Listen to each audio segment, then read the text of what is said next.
Hey everyone, and welcome to the NintendoFuse Podcast. This is episode 259, recorded on September 26, 2022. And we're here to talk all about Eastasiasoft's latest event. We're going to talk a little more about Mario and Rabbids from a recent preview event that I got to attend, and a lot more on the news docket tonight, along with a review from Greg as well. But before we get into anything else, let's do some introductions. My name is Steve, and of course, I am not alone. We are joined by Greg. Hey, Greg, how are you? Good. You're throwing me a curveball right off the bat. I Normally it's know. I Barry wants mentioned to go you. first. I mentioned you. I figured, hey, we probably should introduce you first. I don't know. Kind of keep people on their toes for sure. So, Yeah, how's it definitely. how's it been going, Greg? Things have been going pretty solid. I didn't get as much time to play some of the games I'll be talking about in a little while, but otherwise things have been going pretty smoothly over here. Cool. And of course, joined by Barry. Hey, Barry. Hey, how's it going? And see, Good. I like the curveballs. Throw it to Greg. Yeah. Absolutely. Got to keep everybody on their toes. Share the love. How's the last couple weeks been going for you, Barry? Absolutely insane. And just insanity for Yep. something we'll be talking about in a bit. Lots and lots of work, but good kind of insanity. Thankfully, knocking Good. wood this time. Good. Nice. Get a wood plate installed in there. Long time ago. For Just for that reason. I knew it was going to be a time in 2023 when I would need this wood plate installed, or 2022. See, I'm time traveling like Steve tonight. There you go. For those that knocked it a little too hard. listen to the audio version, Barry's just hitting his head. So that's what you get when you don't catch the audio or the video version. Speaking of which, we are streaming live on YouTube and Twitch, and we do this pretty much every other Monday evening at 8:30 p.m. Eastern time and 5:30 p.m. Pacific time. We'd love for you guys to join in the live chat. Everything we talk about, just let us know your thoughts.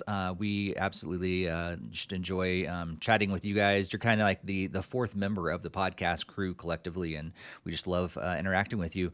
Also, if you have never joined us on social media, just encourage you to do that. We are at NintendoFuse on Twitter, and if you have not joined us in our Discord, we have a growing community over there. The link is on the screen, but also in the show notes and the YouTube description, and we love interacting with you guys over there, chatting about games and so many other things, and we're constantly making upgrades. We just added a new the forum thing that the Discord has now released, and we're kind of trying that out as well. And so, yeah, jump over there on our Discord. We'd love to have conversations around games and other things with you guys over there. As we said tonight on this live episode of the podcast, we're going to be talking about games we've been playing, but also some recent news that's been coming up and everything. But let's jump in first with the games we have been playing, and just keeping it the same as earlier. Greg, we're going to go to you first. All right, let's go. All right, so Switches I haven't done a ton of time with over the last 2 weeks, surprisingly. Even though there's quite a backlog of games and many games I've been able to play, I've been bit by some retro bugs and was trying to enjoy a lot more of some of the classic consoles. So on Switch, I have Maggie the Magnet, which is the game chat I'll be doing in a little while here by myself. And then I only played about an hour or two of Xenoblade 3. I'm still reserving opinions to be formed after I have more significant time with it. So I don't want to be upsetting Barry or praising Barry too easily early on. So I'm hoping to have a better update come down the road. So I just made it to the very first region area, region 9, but or whatever that is. What are your initial first The story so far seems a little bit on the boring side, but that's because I don't really like the mechs and stuff like that. So it's the two giant mechs are frozen in time and battle, and that's pretty much all I really know. That's too much Xenoblade about. 1. That's not Xenoblade 3. Did you get the wrong game? I don't think so. It's a Xenoblade 3 on the cover, and I mean it was showing there's these two giant mechs and they were fighting, and then there was also they traversing on the one that was mid fighting or something in the early sequence. That sounds like Xeno 1. Xeno 3, you're not on mechs. There are mechs, but you are not on giant titans. Hmm. Xeno 1 has the Well, maybe Bionis and the Mechonis. maybe I misspoke about being on it. I don't know, but Hmm. it was kind of rough Even to follow. Steve knew that was Xeno 1 by his reaction. Yeah, I was like, I feel like I've seen that before. I mean, it said I 3 on also the thought you were on it says Xeno X as well. 'Cause it there's said mechs 3 on the involved there. cartridge, and it says 3 on the um, menu screen on the Switch. It says 3 Huh. on the case. All right. Well, Are you So unless playing they're as like, Shulk? Is Shulk in your party? no, there's no Okay. Shulk. Hmm. because Xeno 3 does not take place on mechs at all. It takes place just on a land. Ionis is just a land. You're not on a Titan. Okay. I Then, yeah, I wonder. Yeah. Yeah, I was misspoke then. Just leave it to Even user error. Jakester. Like, Jakester, I mean, that sounds like Xenoblade DE. That is really interesting, though. I wonder if there's just something at the very beginning that you forgot, Barry, or what? I wonder. That's weird. Oh no, Anyway, I actually rewatched. I watched a streamer going through it, and as I rewatched it, I was picturing Greg's experience. Like, I'm hoping he's enjoying this. So I'm very fresh with the very beginning of the game again. well, Greg got an extra cutscene apparently. It sounds like. You got some Xenoblade ones spliced in. Nice. Well, I'm curious to know what your initial thoughts of the combat system are. Yeah, that's true. It seems like, I know there are tutorial combats, but it seems like it's a little bit like, it almost feels like I don't really have to do anything, because it's like they just auto fight. So it's, you just kind of stand around and let them hack away at the enemy. I don't know how good it'll be to maintain that going forward, but there was like one where I had to like hit the different face buttons just to do different types of attacks, and it didn't really give me too That's much how you fight. information on it. But pretty much the bulk of the enemies I fought, I've just let it like auto hack away at it. And there's like a back still, attack like, or level whatever 1, that level 2. my one character has. Yeah, I'm like level 4, I think, now for a number of things, because whatever I found, I took out. For the most part, I challenged everything that I've seen. And then there's like a few. Just a Colony 9. Yeah, there's like a few different chests or whatever that I found outside of Colony 9 as well. Nice. But I haven't really ventured into Colony 9 quite yet. That's where I had stopped. Chapter 1 of that game, it's shorter, but it's all set up. Like Chapter 2 is like a continuation. The game really doesn't start until Chapter 3. Like, it starts. Chapter 1 and 2 are very good, but Chapter 3, it's like you get the freedom to. You're not on rails anymore. Almost like you're just go wherever the heck you want.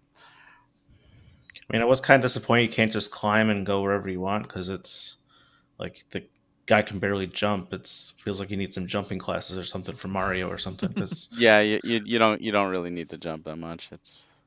Well, you can't really climb much either, because it doesn't allow you to jump up and climb over stuff. But you can climb. You just haven't gotten that far. But you can't just climb anywhere like Breath of the Wild.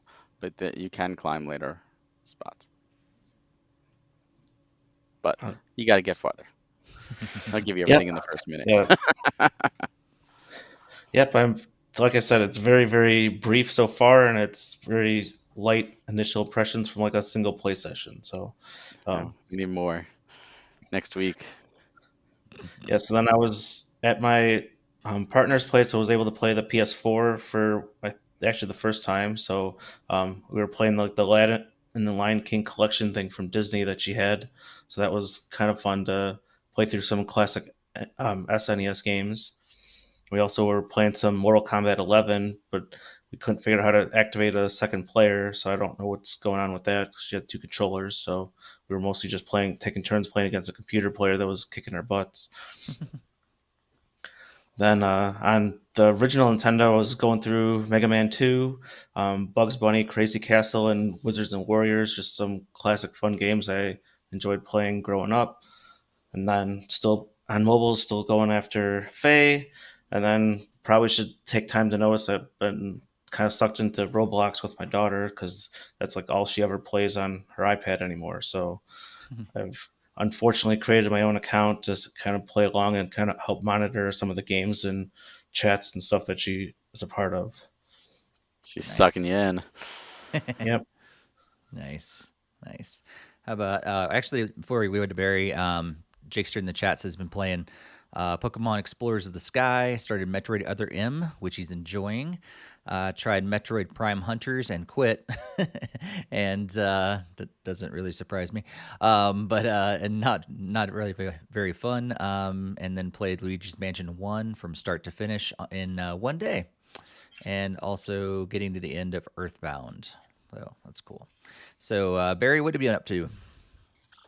Yeah, so I haven't played as much, but I did accomplish a goal I was going to attempt to do. So on Switch, Pokemon Unite, I'm still playing.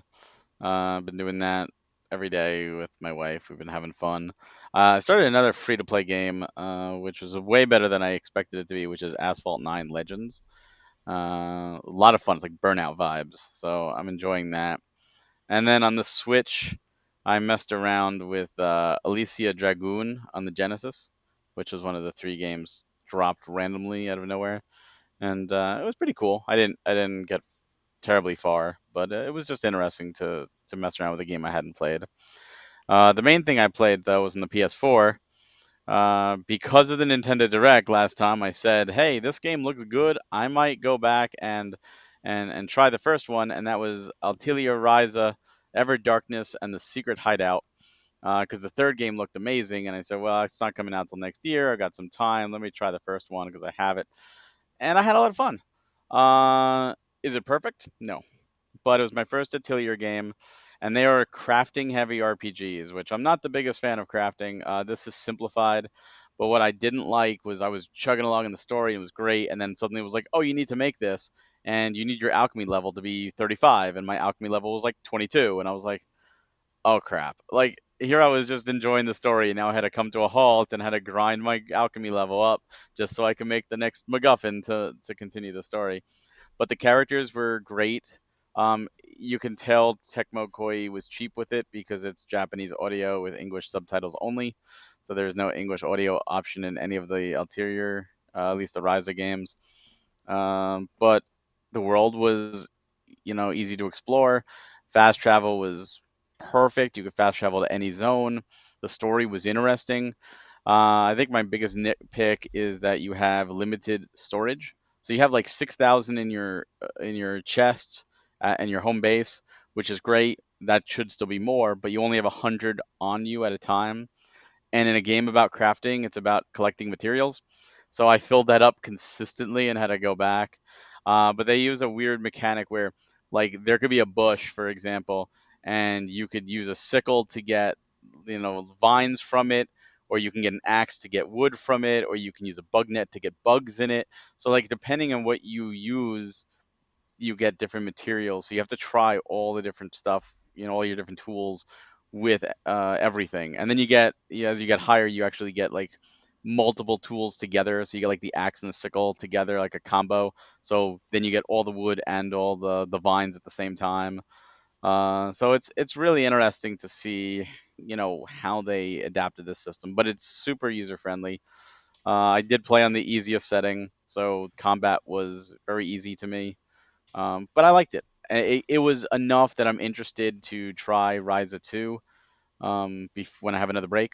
And Ryza 3, what got me was the environmental, like you're riding on a dolphin up a waterfall, and you have all these, like, it looked like it was like a 3D, more 3D freedom. This was 3D, but it felt more restricting.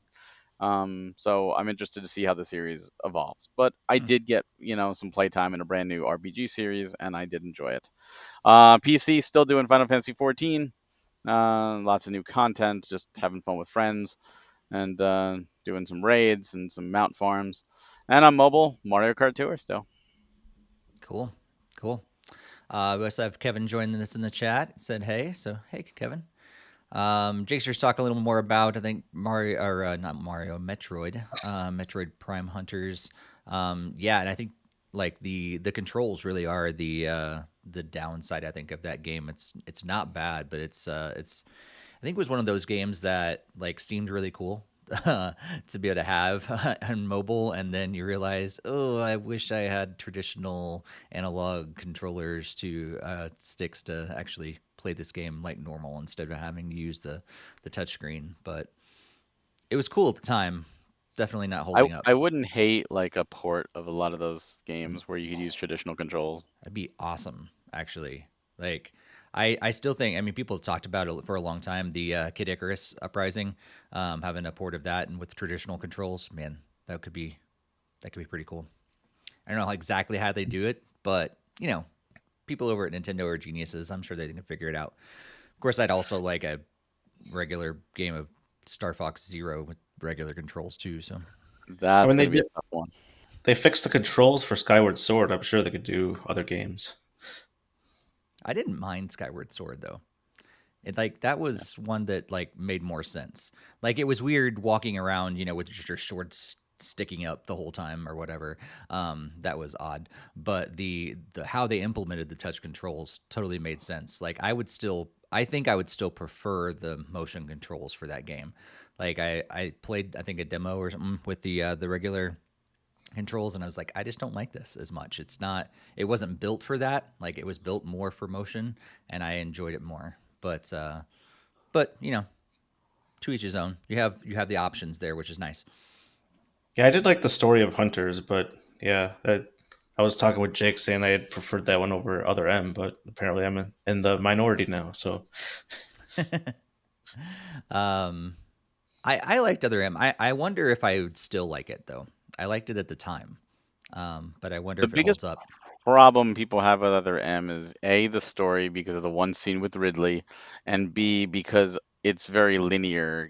Here you got to go here, and then you got to go here, and it doesn't have the full exploration of a Metroidvania, which I understand. But other than like, I'm fine with it. Like, Yeah. it just plays great. And the missiles, that was a little jarring where you had to point at the screen to use the missiles, and that was the only Hmm. way to use it. But again, those are minor. Otherwise, I thought it was just really cool, and I thought Team Ninja did a good job. I think they did too. I think the most negative I heard was more around the storyline itself, Yeah. because it almost kind of like put Samus in this place of non-power that she seemed like she had been in all the other games, and all of a sudden she's like subjecting I'm to like I'm other people burning in telling her what to lava, but do. I Yeah, can't put on my Varia suit because I don't exactly. have orders. Right. I'm gonna die, damn you, Adam. Um, just like you guys, I have not played a whole lot of games, and even less though. So it's funny. It was like you're just like, I haven't played many games, and you got like 7 or 8 that you're listing. I've not played many games, and I've been playing Rocket League, but that's about it. Clash Royale as well on mobile, but I did play some of Mario and Rabbids Sparks of Hope, and I'll be talking about that a little later on as well. But yeah, it's funny how like I have all these intents to play when I travel lately, and then I get in situations that just do not allow me to. Like, I got delayed on flights and everything, and by the time I get in on the flight and I'm flying, I'm just like, I'm tired and I don't want to stare at a screen anymore. So I'm just going to rest the whole time, or I'm going to sleep the whole time, just listen to music or things like that. So I had intentions to fire up some games on my Switch as I was traveling, but now I just listened to podcast or listened to music and just rested instead. But I did get of course, some time with Rocket League and continuing to progress over there too. So and I too did get my little Steve while over the break too. So yay! Everybody should have their own little Steve. Everybody has a mini Steve. and then I also Yay! got Squid Sisters as well finally, so I don't have to see the outrageous like $500 price tag on them anymore. Oh wow. Nice, nice. Well, let's get into some news discussion. Oh, wait. Name I'm check. You're jumping jumping. the I'm gun. jumping. I'm jumping the gun. Greg's Time got a travel. review for See? us. Greg's got a review. So he's been talking. He talked earlier about how he played a game called Maggie the Magnet, and then we're gonna toss it over him so he can take it away and tell us more about what he thinks about this game. All right, so pretty plain and simple. It's actually just pretty much a bunch of like one screen puzzles. There's like a little magnet thing that goes around each of the levels, and on some levels it'll move around, and others you can activate switches to have it move.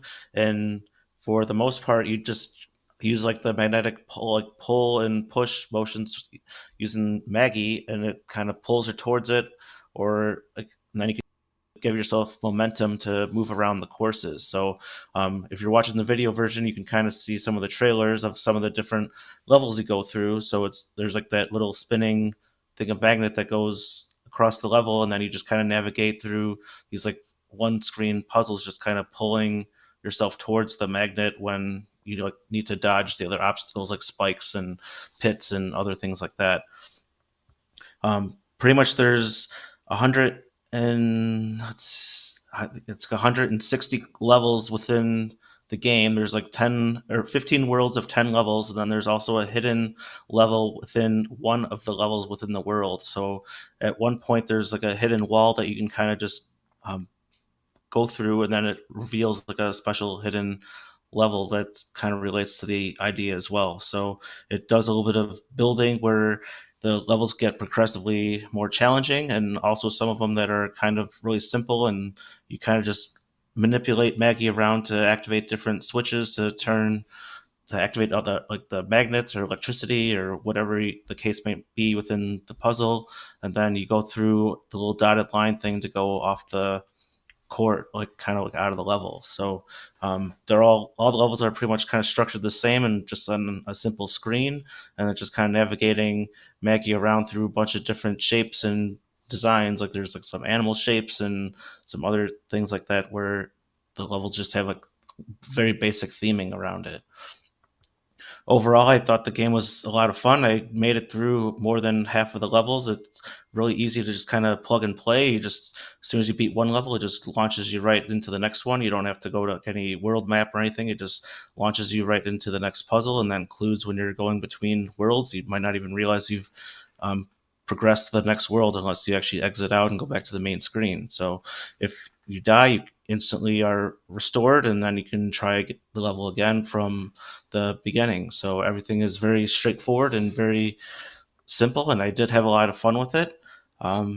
There's really not too much other content outside the base puzzle levels, so there's no multiplayer or anything that I could tell or anything else going on, and it's really that straightforward and simple. I think at the base price of $5, you're getting pretty good value. I was able to play for I think at least 3 or 4 hours, and I only got through a little bit more than half of the puzzles. So each of the puzzles can take a little bit of effort to get through, especially some of the later ones that involve dodging more obstacles and other things like that. And if you're also seeking to go 100%, then trying to hit yourself against all the different walls can kind of make it kind of difficult there as well. So for $5, I would recommend it if you like the kind of magnetic type puzzle levels, and there's kind of a lot to go through there just for $5. Cool. Cool. Yeah, sounds like a good. blast. Yeah, Yep. especially for not that much money. That's Yeah. Yep. I was surprised 160 levels. That's awesome. yeah. Yep. We talked about other games that cost more that you could finish in a lot less time. Yeah. So that's cool. So thanks. That's from Eastasiasoft. Is that right? Yep. Yep. Another one. Another quality gem from Eastasiasoft there. Nice. Nice. Cool. Well, if you've not played Maggie the robot, is that right? Maggie the Magnet. robot, magnet, Maggie the magnet. Maggie the magnet. She kind of looks like a robot too. Maggie the magnet. That makes more sense. Alliteration. But if you've not played it, let us know if you are thinking about checking it out. And if you have played it, let us know what you think as well. Let us know in the chat or in the comments later here on YouTube.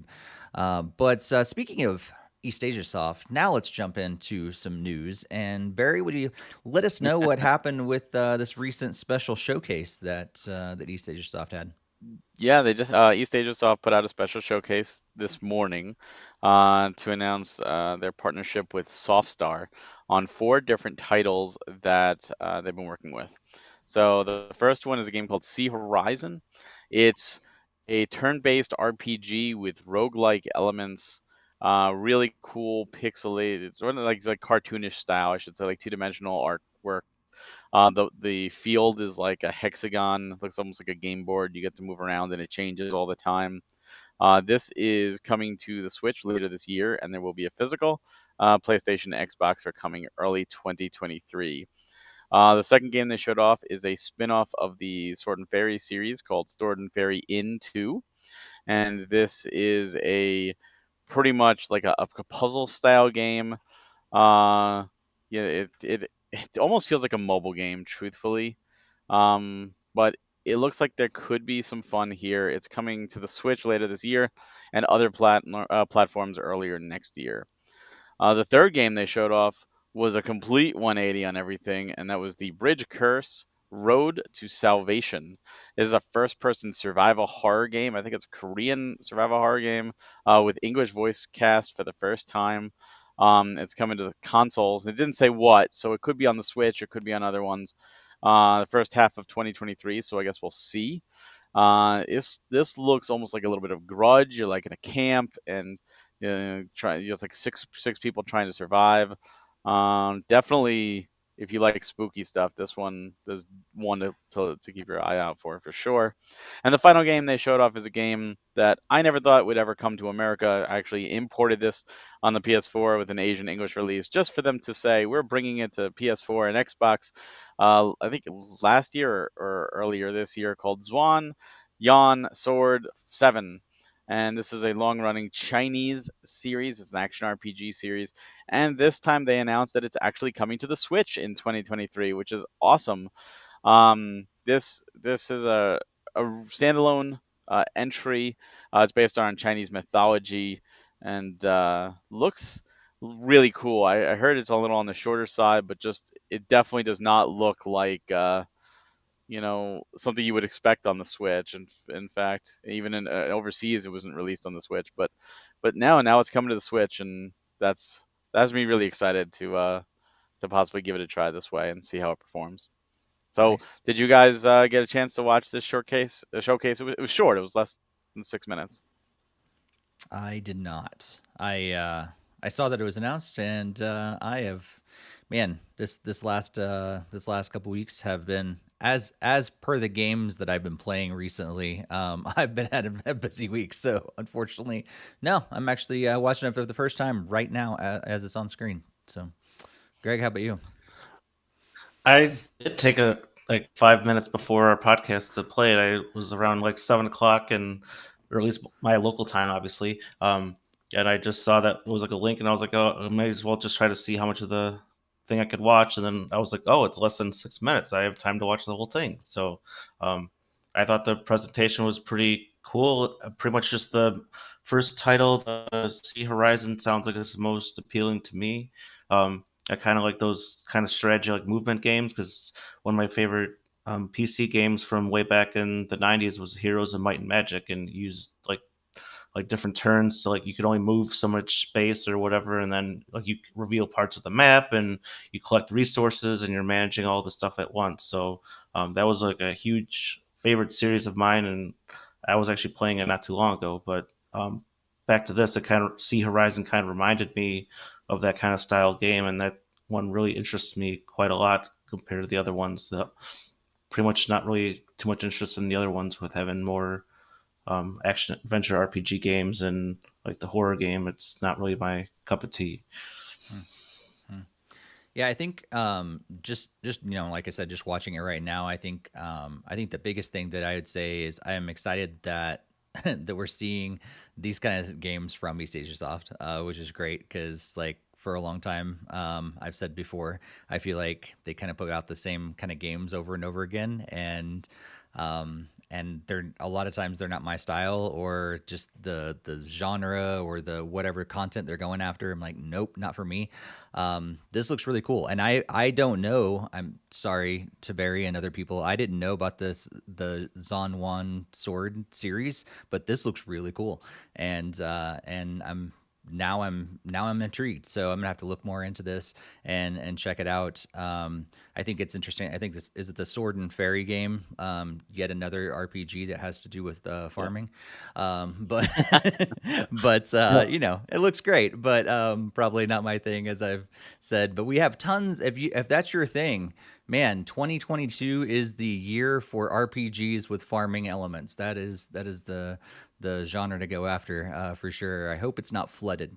I hope that all these games can stand alone and actually get what they need for sure. But yeah, it looks cool. I think overall, I'm just excited that they're heading in some new and different and exciting directions with the games that they're putting out with Softstar. Yeah, I could agree with that. The RPG in the beginning looked really cool. When I first saw it, I was like, this looks up my alley. And I'm just gonna be honest. I literally was about to, check to see if there was a physical available because I was like, oh, maybe this is something we could do it as I'm doing. It's like a physical is coming from PlayAsia. I'm like, oh, okay, cool. So it's already done. Because it looks like Greg said, it's up my alley too. It looks like a lot of fun.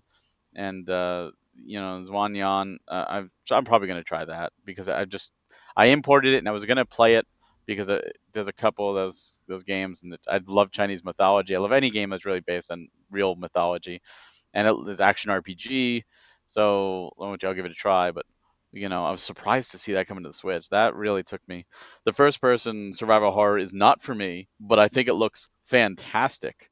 I think it really looks fantastic if you are a horror fan and my wife might play that. The other one, it doesn't do anything for me, but that's okay because it could do something for somebody else. There's Exactly. not every game is going to be for everybody.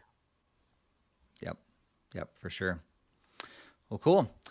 Well, let's turn our attention just a little bit different to. I got to go to a preview event with Ubisoft, and so that happened last week.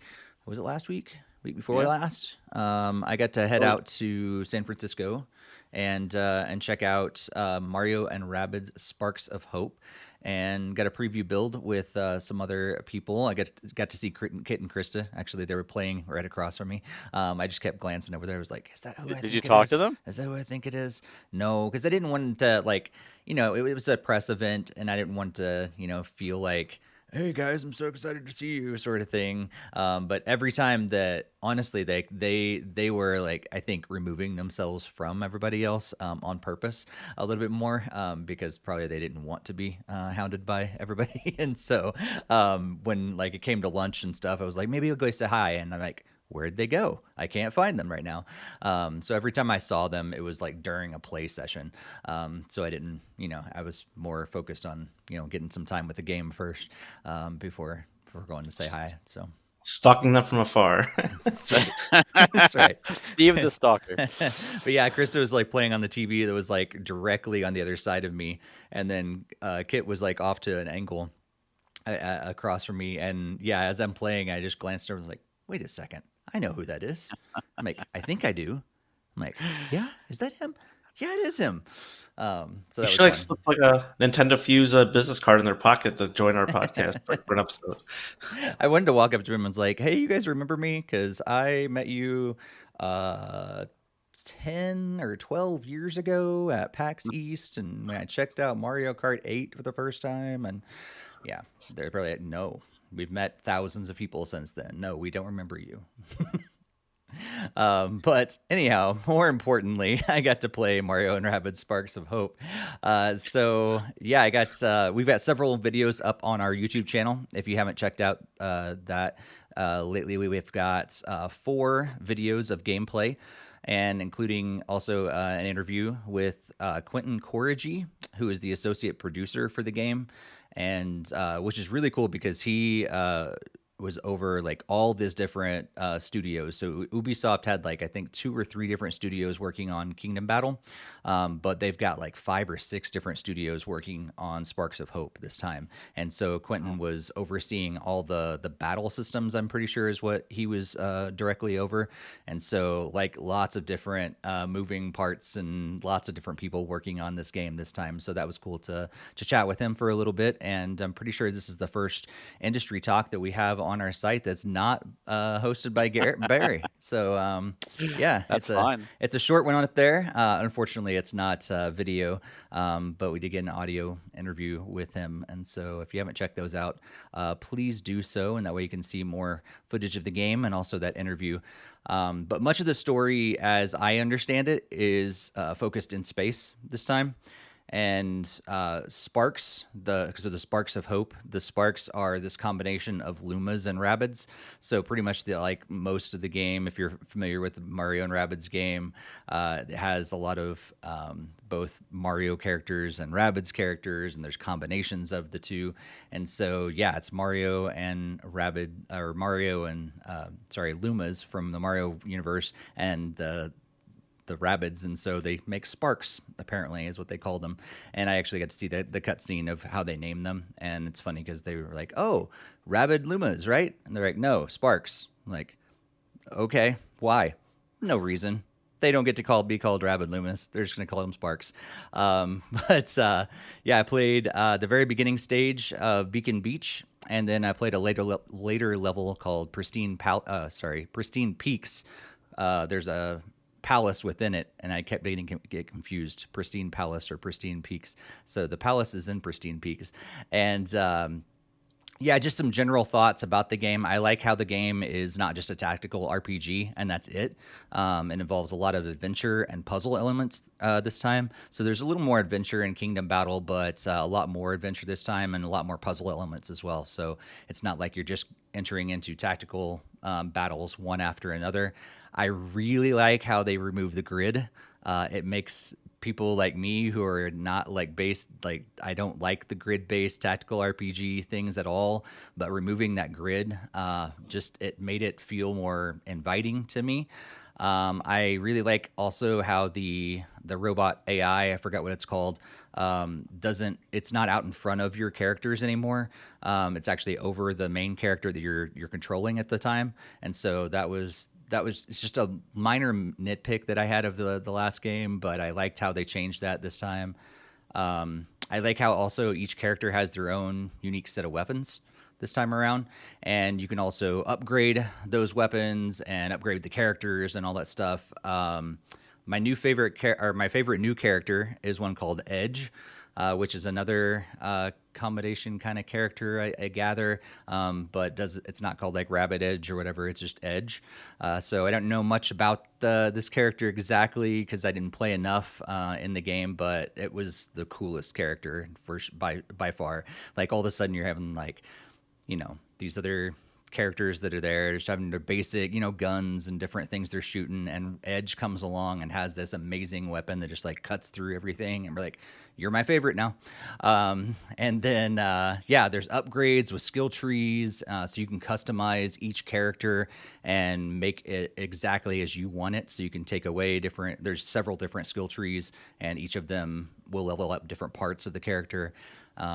And also the sparks can be swapped out between characters. So each time they're like upgraded, the sparks, and so you can assign them to different characters and swap them out if you want certain sparks with Mario or certain sparks with Edge or whatever. And then you can use those sparks to upgrade your weapons. And so some characters are more weak to like fire elements. Well, you want a spark that has a fire element, so it will add fire to your gun or whatever, and then that way you can overcome that particular enemy. One thing that I did not like is that the enemy turns took way too long sometimes. There's times where I was just sitting there waiting and waiting and waiting, and they're just like not moving, and then all of a sudden they'd start to move. And even if I put it on like fast or to speed up the time, it like doubles the time, but that's about it. And so there was times that I was like getting impatient and was like, I have only got so much time with this game before I got to hop on a flight and head back home. Like, why can't I get these enemies to attack faster? So that was unfortunate. I did have before open it up to you guys and any discussion and everything, I did want to address 2 questions that we had in Discord. Dave asked if there was an easy mode. Yes, there is. There's a easy, normal, and hard mode. I played on easy so I could get through as much as I could of the game. So I don't know what normal and hard are like, but easy was still a challenge. There was elements that were still kind of difficult, even in easy mode, but I like that was there because the story mode is kind of cool, from what I've gathered. And so if you don't want a bunch of challenge there, but you just want to make it through the story, I'm glad they did include an easy mode. And Jakester also asked what I think of Rabid Rosalina. I did not get to play as her, but because I ran out of time. But she seems interesting. From the brief cutscene that I saw, it seems like she's very similar to Rosalina from Mario Galaxy. And there's like this whole thing where she's like reading a book and like a storybook and everything. And so that's kind of cool. I'm interested to know more. She seems incredibly sleepy, and I'm not sure why. But that's my very brief interaction and experience with Rabid Rosalina. But yeah, overall, I'm really interested in the game, which is crazy to think because I have never said that about a tactical RPG before, and I was kind of interested in Kingdom Battle, but this time I'm really interested in Sparks of Hope, and it's not just because Ubisoft gave me a first look at it. They've really done some excellent things, I think, in the game that really draw people in like me, who don't really like tactical RPG games, but they've really broadened it this time, and that was really their purpose. Talking with Quentin about that, like they really do want to create a game that not only is good on its own, but also invites players that are normally not fans of this genre to actually try it and see what it's like. So yeah, did you guys have any other questions about my experience with it or anything like that? My main thing was because I know you weren't really interested in Kingdom Battle, and I think Kingdom Battle came out at the perfect time because it was the first year of the Switch, and we hadn't had a Mario game yet. So it was the first, like other than Mario Kart, but like we hadn't had a proper Mario game yet. So for a lot of us, we who weren't huge fans of strategy, was like, this is a Mario game. We finally get something to play. And I think that we overlooked the strategy elements to play in a world in the Mushroom Kingdom. Now, I'm sure before you played this, the answer would have been no. But I'm curious now, are you going to pick it up? Is this something you're going to planning on playing? Sparks of Hope or Kingdom Battle? Yes, Sparks of Hope. Oh, yeah, I actually am. Yeah. Which They is sold it to you. they really did it. Like at the very least, it was worth them taking me out there and bringing me out just to sell a $60 game. But yeah, I like, which is really cool, and I think it really is. It's not only because, I got a chance to really try the game out first. I think that's great. And honestly, I really hope they do release a solid demo of the game, because I think experience with it is going to convince a lot of people that they should also try it out, especially if they're not fans of that genre like I am, or like I am also not a fan of that genre. Yeah, I think a demo would be amazing to just get your hands on it and try it out, because it's not like other tactical RPGs. So now you're gonna go back to Kingdom Battle, right? Nope. I'll read a summary of what happened and move on to Sparks of Hope. Have you played Kingdom Battle? I have played. Yes, okay. I've not played the whole thing by any means, but I played enough of it to know that. Yeah, I mean, it's definitely several steps in the right direction. If I had, no other games to play, and I was like mildly interested in it, like I would play that game. I mean, I have, because there's so many other tactical games that I have avoided and totally overlooked before. But Kingdom Battle I have played because I was mildly interested in it, because they had changed it up. But Sparks of Hope just takes it to the next level, like maybe several levels past that. And so, yeah, it's enough to actually get me to spend some money on a game that in a genre that I would have passed up way so many times before. Now we just need to get Steve over to Fire Emblem and Triangle Strategy and. Nope. Xenoblade 3. Oh, I'll play Xenoblade 3 over Fire Emblem any day. There you go. You heard it here first, folks. I have played way more Xenoblade than I have Fire Emblem in my life, There you go. for sure. I played demos of Fire Emblem, and I have played it through 1.5 Xenoblade games. So there you go. That's not bad. So this event, I saw some other YouTubers were there. Who else did you see besides Kit and Krista? Like, was Arlo there and stuff like that? You know what? I don't. Maybe, but I don't know who's behind Arlo. So there's a good chance that maybe he was there, but I didn't see a blue puppet around. So so maybe the person that's behind it was, but yeah, I'm not sure. There's so many people that I did recognize, but I think the event was so quick and we didn't really get to interact with each other very much. And I think that was possibly by design, but they really wanted to limit the interaction for COVID purposes and other things as well. But they also they rented out a place for us to go. So the last time I went to a big event like this was like 10 years ago when Electronic Arts had me out to check out Sims games and all this other stuff years ago. And we went to their actual headquarters and checked out everything there. This time we were downtown at some warehouse facility that they had rented out and decked out. I was looking through my pictures. For some reason, I got a new phone. I think my pictures from the event didn't actually upload to the iCloud, and I lost my pictures of the event. But there's others from other people that were out there, and you can see what it looked like. But unfortunately, I lost my couple photos that I took. But yeah, it was we showed up. We checked out a presentation. We played the game. We ate lunch. We played more of the game, and then we were out of there. And so I think they'd probably only reserved it for so much time. So it was very much get in, do your thing, get out sort of experience. It was still a great experience overall. Ubisoft did a fantastic job hosting us and everything, but I think it wasn't an event where I really got to interact with a lot of other people. I saw a lot of other people that I've seen before, and a lot of people that are oh my gosh, I remember you from when we used to be able to do events, when I was, the last time I was at E3 or when I was at PAX or things like that. But it's been a while since I've seen you, and I can't exactly remember where you're from, but I definitely recognize you. But most of the time that I was talking with people, I was talking with people from Ubisoft. I was doing the interview with Mr. Corrigy and things like that. So I didn't actually get to interact with a lot of other journalists. Makes sense. Yeah. How long was the event? Was it just it was started at 10 o'clock in the morning, 10 o'clock in the morning. I can't remember exactly. Time zones throw me off because it was in Pacific time. And then we ended around 3, I think, in the afternoon.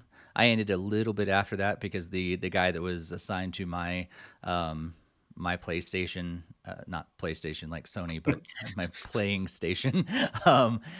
He let me go a little further so what happened in the afternoon was that I was playing through this area and in Pristine Peaks, and they were like, don't go to the final area yet because we want to pace you a little bit. And so I was like, cool. And so I was doing some side quests, which there's a bunch of side quests in the game, which is really cool.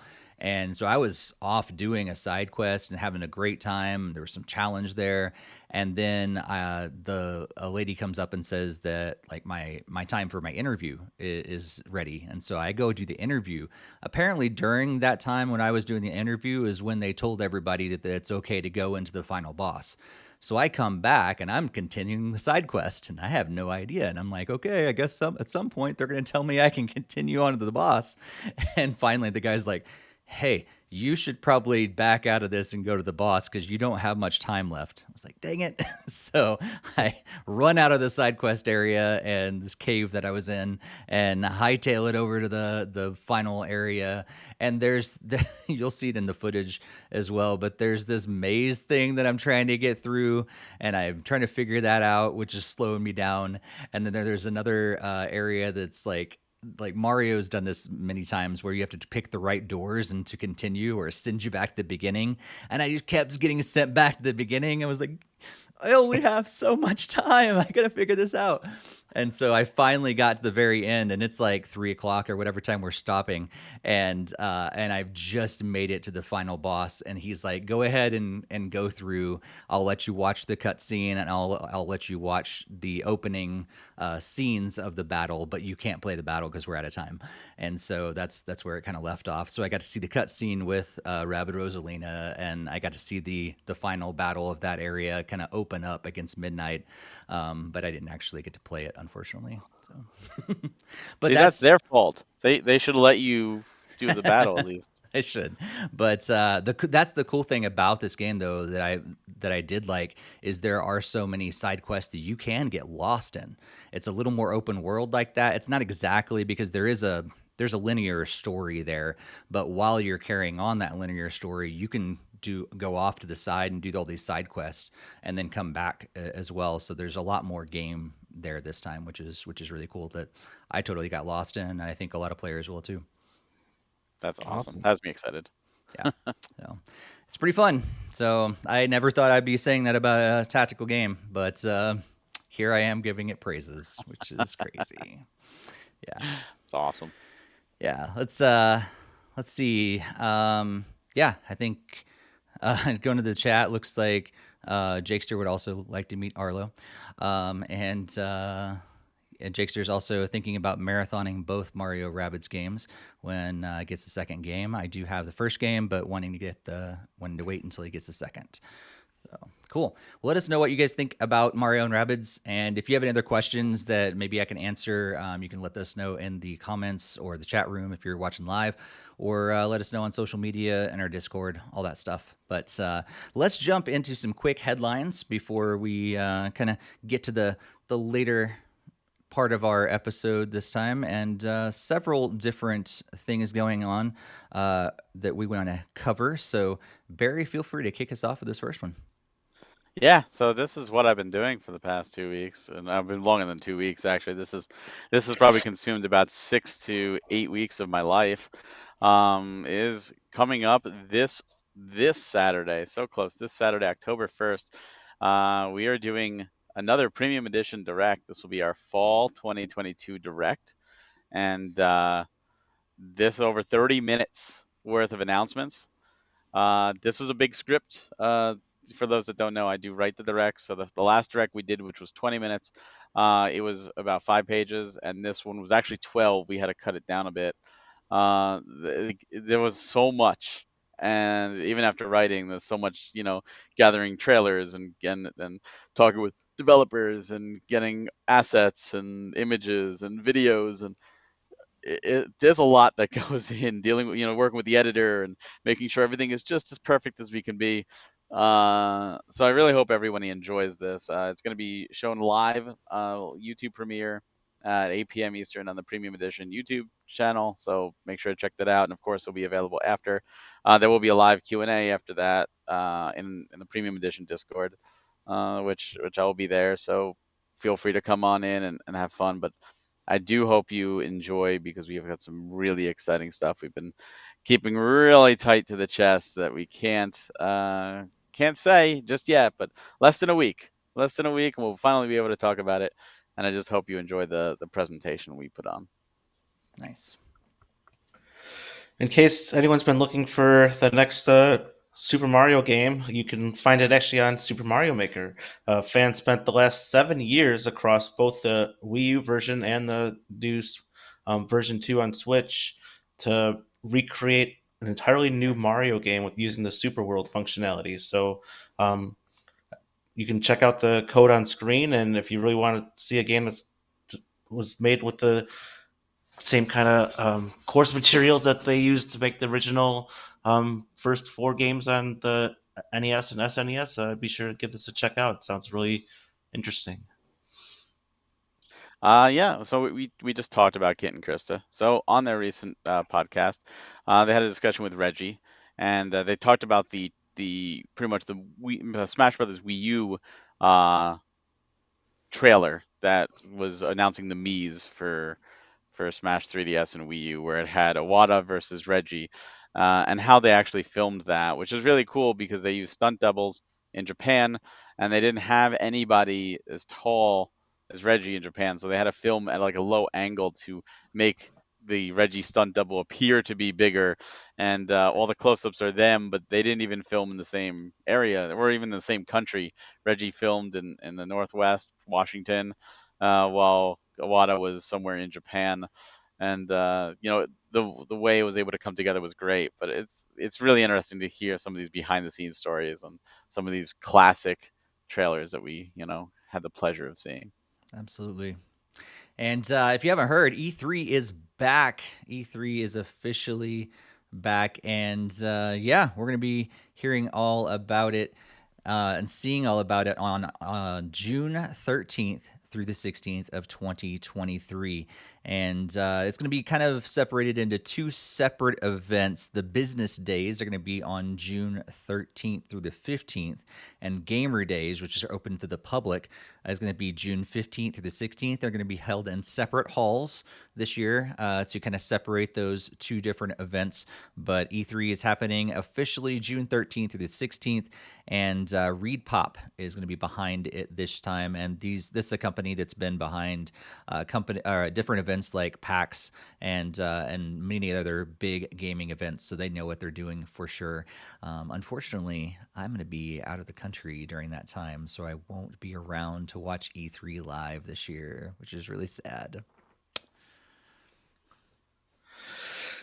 At our previous podcast, we were talking about the potential of the Mario movie making an appearance in the Direct, but wait no longer. We've gotten a thing from the New York Comic Con saying that they're going to have the exclusive first trailer preview of the film on October 6th at 4 p.m. Eastern Time. So if you want to see what the movie is going to be about with some scenes that are going to be in the movie, then sure check out that trailer.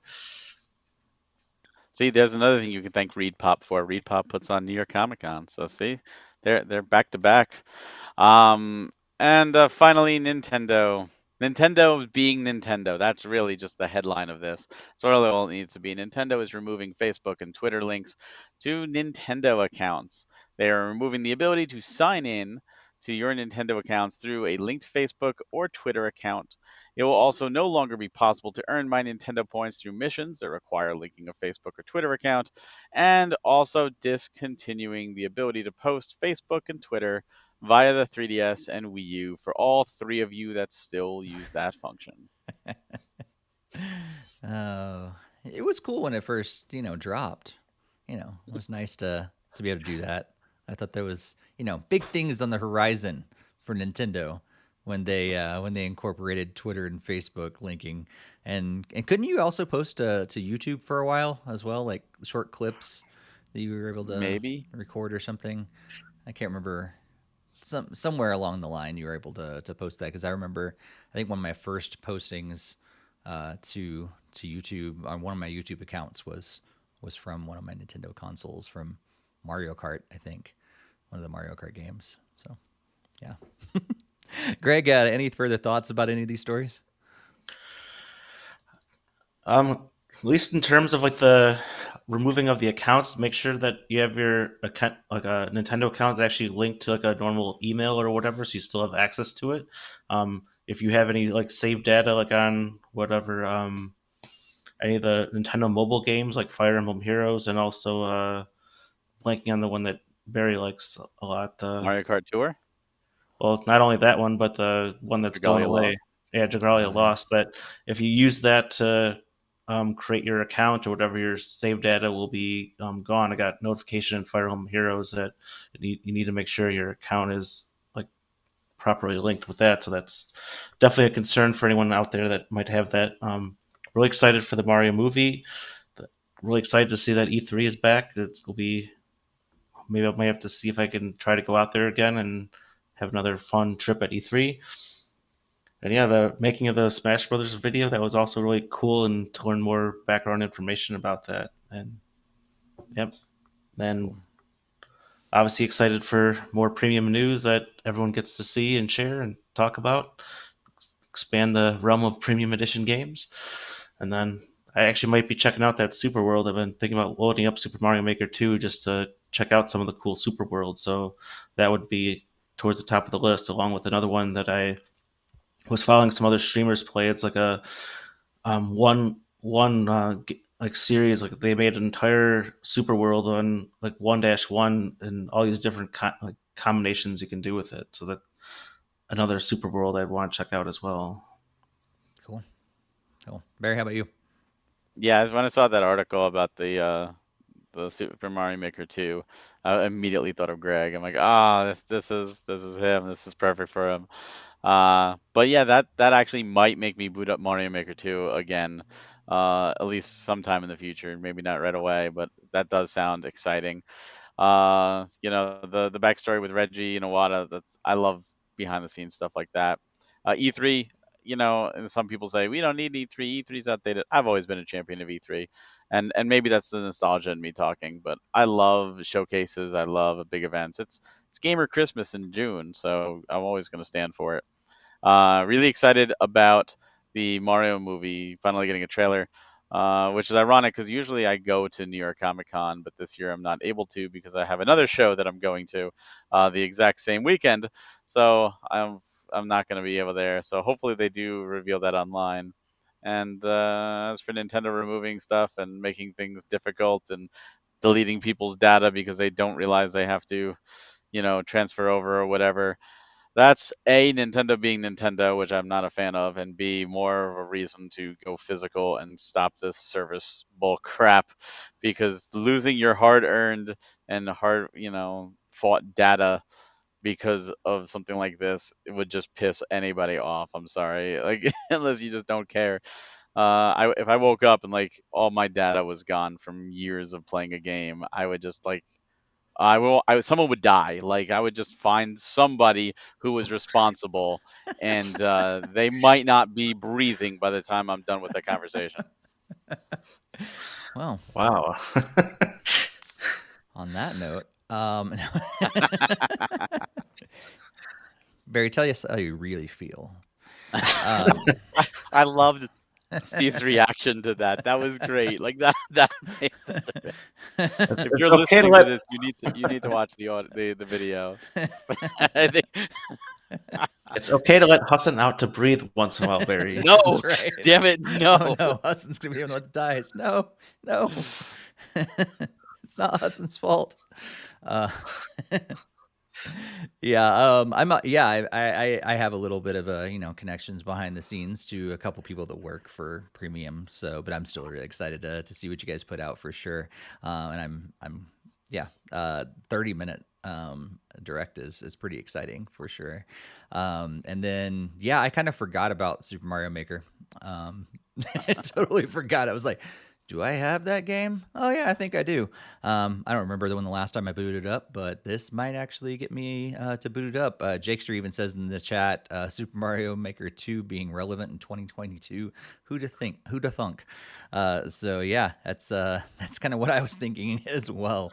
E3 is gonna be back, but I can't be there. I'm so bummed. Like, why didn't they consult me before they chose those dates? I already had my trip picked out, and there's no way. So it's gonna be kind of weird. Like, I'm pretty sure this is the very first time ever that I have found out about stuff like after E3 is over. That I'll come back and find out about it and everything. So that's gonna be kind of weird. Where are you gonna be? Dominican Republic. Oh, nice. Yeah. So, yep. I may be able to, maybe if I get good internet, be able to see what's going on, but there's definitely no way I'll be able to like actively be engaging with everything and talking with you guys and all that Oh stuff like no, we now I normally want to do. see a live reaction from the Dominican Republic. Yeah. I know. Yeah, I don't think it's going to be happening. But normally Coordinate on the way back, I almost always have like a huge layover when I'm coming back from the DR, and so maybe I'll be able to watch it in the airport during like a 7 or 11 hour layover or something Oh like my that. God, that's a Yeah, big usually layover. it's ridiculous. Like we get to back to the states like pretty quick, and then we have to wait forever to like fly back to Denver. It's crazy. But You almost want to drive.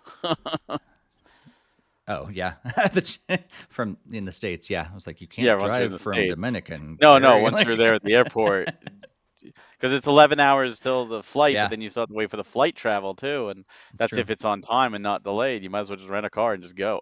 Whole 24-hour drive all the way from Florida, There you go. or New York. That's usually where we go. They drop us off somewhere in Florida or New York. Well, see, if you go to New York, you can come hang out. There we go. There we go. Or you can come over. I'll be watching E3 stuff. I don't Yeah, know, that's true. Anyway. Damn it, Steve! I'm watching E3. It's like, stop bothering me. Stop. I'm not going to come to the airport and hang out with you. I've got E3 stuff. I wouldn't even be able to get in without a ticket now. Yeah.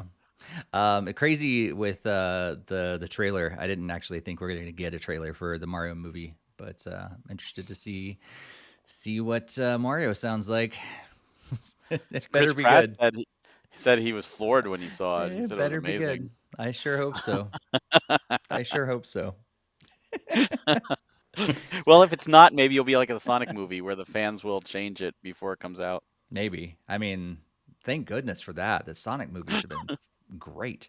Like some of Yeah. the best video game movies ever. And yeah, the whole moving Facebook thing, I don't really care.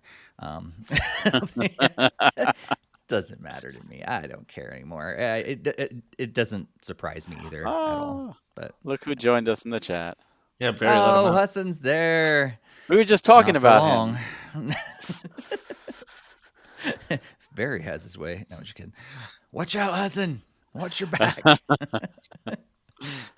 Let's move our attention soon to what's coming out. But before we do that, also want to remind you one last time to make sure you connect with us over on Twitter at NintendoFuse. And if you haven't joined our Discord yet, we would absolutely love to have you over there. We can chat games and so much more. The link is on the screen, also in our show notes and the YouTube description as well. And Hassan's already got his eyes looking around. Just rewind just a couple minutes. You'll see what we're talking about. Although at this point, he should know to look out for you anyway. You trapped him in the basement so many times. I still remember the time when we played that trick where Hassan pretended to be tied up. It's great. It's great. Oh, good times. You need to come back, Hassan. We miss you. He does. Maybe he should come back. He should come back during E3 week and guest host for me. That's what he should do. Hassan, make sure you're available at E3 week because I'm gonna be out of the country and these guys need a third person on here. So there we go. We're booking them ahead of time. Well, let's jump into what games are coming out over the next couple weeks until our next live recording. Speaking of which, that's going to be on October. Wait, where is my notes? Why is that not popping up? Come on, you little thing. What is it? October like 10. For some reason, my iPad is all messing up, and I can't even see what date the next episode's going to be. But anyway, it's October 10th is when we're going to be recording the next episode. But until then, we've got several games that are coming out. Jakester wants to know. We're going to take auditions before then. But yeah, several games coming out over the next couple weeks until October 10th when our next episode is dropping. One of those games is a game called Tunic, and that's dropping on September 27th. So not too long. We've talked about this game previously. Also, we have Gunvolt Chronicles, also Luminous Avenger 9, I think it's IX, so I'm assuming it's 9, but also 2. So I don't understand that whole thing, but it's also coming out on September 27th. Life is Strange Arcadia Bay Collection, also on September 27th. And The Legend of Heroes Trails from Zero, also on September 27th. So big day on September 27th for several different games. FIFA 23 Legacy Edition it's coming out on September 30th, along with Blade Assault, also on September 30th, and Arrowheart, also on September 30th. Let's Sing ABBA Collection is coming out on October 4th. I just thought that was interesting because I didn't even realize they're putting out Let's Sing games anymore, but you can get your hands on that on October 4th. Near Automata, the End of Yorha edition is October 6th. And Chaos Head Noah and Child Double Pack is coming out on October 7th. And No Man's Sky on October 7th as well. An announcement that I never thought I'd be making, saying No Man's Sky is coming to Nintendo Switch, and it's almost here. So, Greg, what are you going to be playing over the next couple weeks? Well, most certainly Life is Strange Arcadia Bay Collection, and also I was probably picking up Tunic, along with finally getting some more time with Xenoblade 3. So those will be... I don't know if I'll be able to start Life is Strange quite yet due to wanting to play some more Xenoblade, but those are where I'll be pretty much be focused on for the next before the next podcast. And before Barry jumps in, I know he's really excited for the new Paw Patrol game, and I see there's also an LOL Surprises doll collection that he also can't wait to add to his list as well. There you go. And Sad truth is that they're physical, so yeah, I have to get them. Actually, Martian Panic is a port of a Wii game, so I already have it on Wii, and I have to buy it again on Switch. Yeah, it's a Wii game. Yeah, is that kind of like the Walmart version of the Aliens Attack or whatever that game's called? Something like that, yeah. Like that, we actually had two versions, one with a plastic zapper style gun, and it came like in a little little paper sleeve for the disc, and then one actual retail case. So they're doing the same thing with this. It's a retail Martian Panic, and then they're selling a gun, like a Mars gun, to work with it. Yes. And then you put the Joy-Cons in there. Yeah, so it's really just a plastic shell. Yeah, just a plastic shell. It doesn't even come with the game. It's literally just for use with Martian Panic, sold separately. Nice. Nice. I wonder how many are going to sell that. I have no idea. I don't have the room for it, so I'm not getting it. Barry, what are you going to be playing the next couple weeks?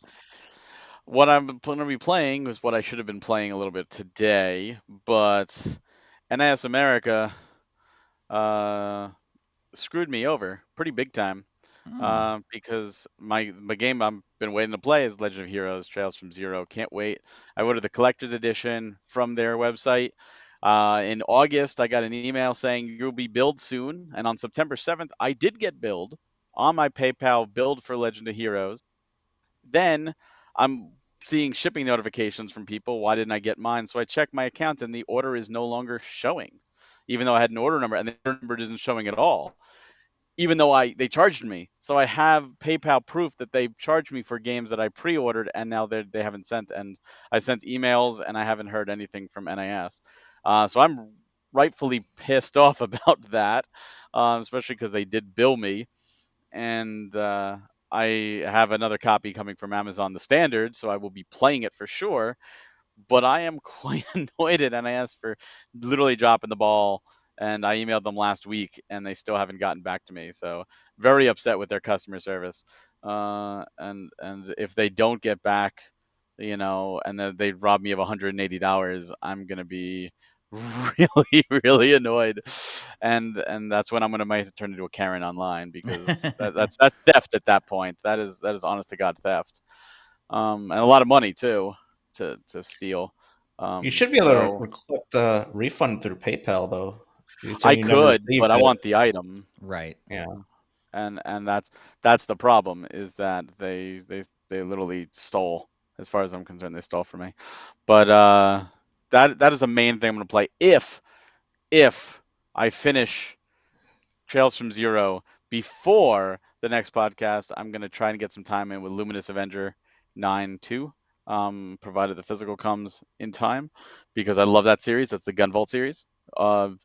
If you love Mega Man, you'll absolutely want to play it.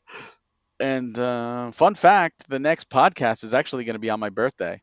So I will be spending my birthday here with you guys. Aw.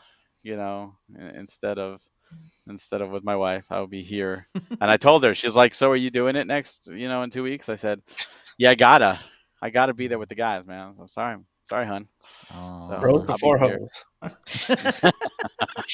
I never thought I would hear that out of Greg's mouth. Speaking of someone dying, it's going to be Barry's wife killing Greg. I'll be headed to the dungeon with Hassan.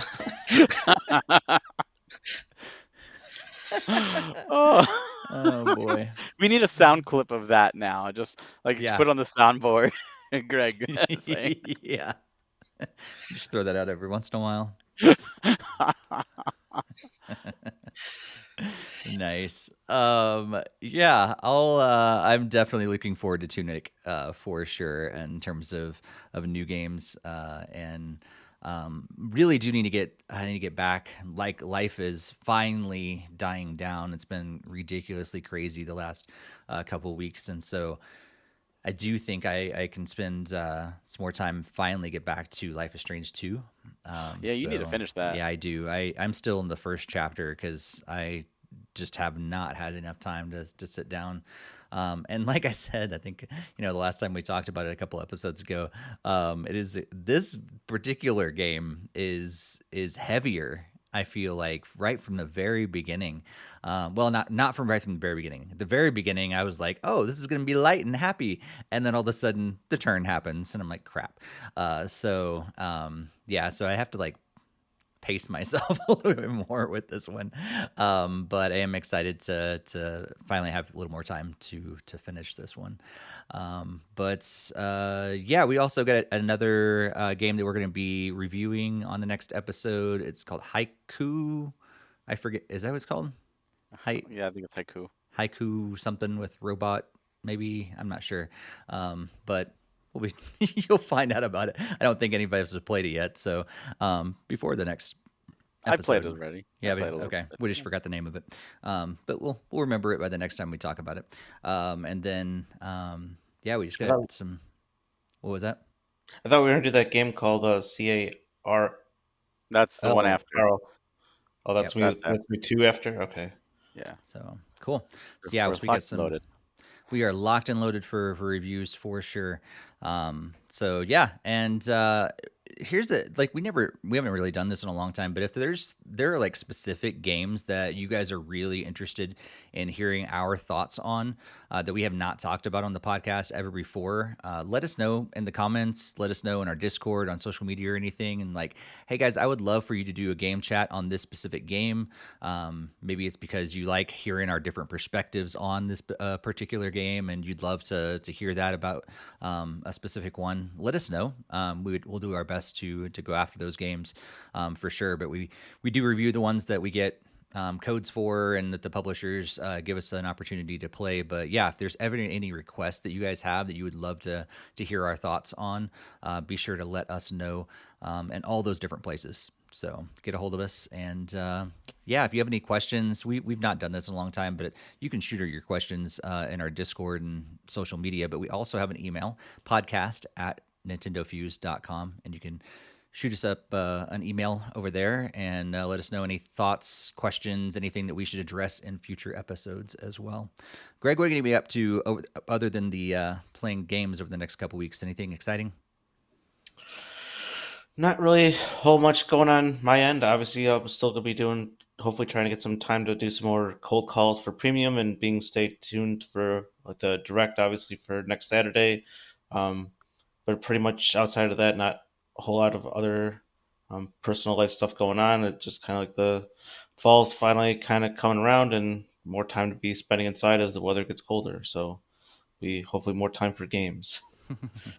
That's a good perspective to have on cold weather. Barry, what are you going to be up to over the next couple weeks? I think that's the only thing I like about cold weather is it was always an excuse to stay inside and play games. But yeah, it's gonna be busy. Even though I just finished this, now begins preparing and advertising for the direct this Saturday, and hoping to start guest spotting on some different podcasts, and that all culminates with the following weekend where wife and I we're going to be up in Syracuse, New York. Retro Game Con is going on the weekend, 8th and 9th. So we will be up there. So if you are in the area and you're going to go to that show, please come by to the Premium Edition booth. Come say hi, say hey, I listen to Nintendo Fuse. We'd love to talk. Love to absolutely talk. We're going to have some really cool stuff for sale.